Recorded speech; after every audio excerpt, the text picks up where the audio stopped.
In the early 70s, OPEC didn't like what we were doing in Israel. Same old story.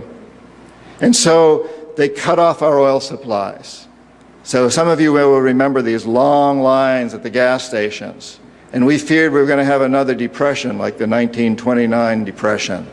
And so the U.S. Treasury Department came to me and other economic hitmen and said, listen, you know, we can't allow OPEC to blackmail us anymore. You guys got to come up with a plan so this will never happen again. We knew that that plan had to involve Saudi Arabia because it had more oil than anybody else, and it also, the House of Saud, the royal family, was corrupt and corruptible. The long version is explained in the book, but the short version of what we did, the deal we finally struck with the House of Saud, was a deal whereby they would return almost all the money they made from selling oil to the United States, invested in U.S. government securities. The U.S. Treasury Department would use the interest from those securities, which over the years has amounted to trillions of dollars, to hire U.S. companies to westernize Saudi Arabia, build petrochemical complexes, desalination plants, whole cities out of the desert, McDonald's and all the other things that go along with our Western culture. The House of Saud would also agree to keep the price of oil within limits acceptable to the oil companies, possibly not acceptable to you and me, but acceptable to the oil companies.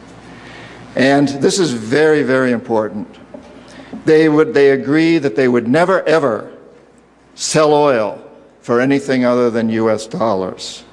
This happened in the early 70s, right after we'd gone off the gold standard because we were bankrupt, because we could not pay off our debts to European countries in gold. Nixon took us off the gold standard. And then we were stuck with a situation as why will anybody in the world use dollars?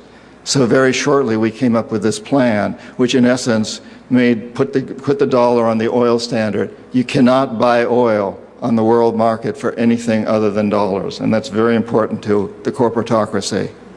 Our part of the bargain was we agreed to keep the House of Saud in power, in control. It was an amazing deal, the deal of the century. It was history-making, incredibly powerful deal that we struck with Saudi Arabia, and it's held. It's had some what the CIA calls blowback, unintended consequences. For example, one of the things that really pisses Osama bin Laden off is those McDonald's and those desalination plants and those petrochemical complexes surrounding Medina and Mecca, the two most sacred sites in Islam. And it pisses off a lot of other Muslims in Indonesia and all over the world. There's been some blowback, but on the whole, the corporatocracy looked at this as an incredible success. I had done my job. We economic hitmen did a great job with that one.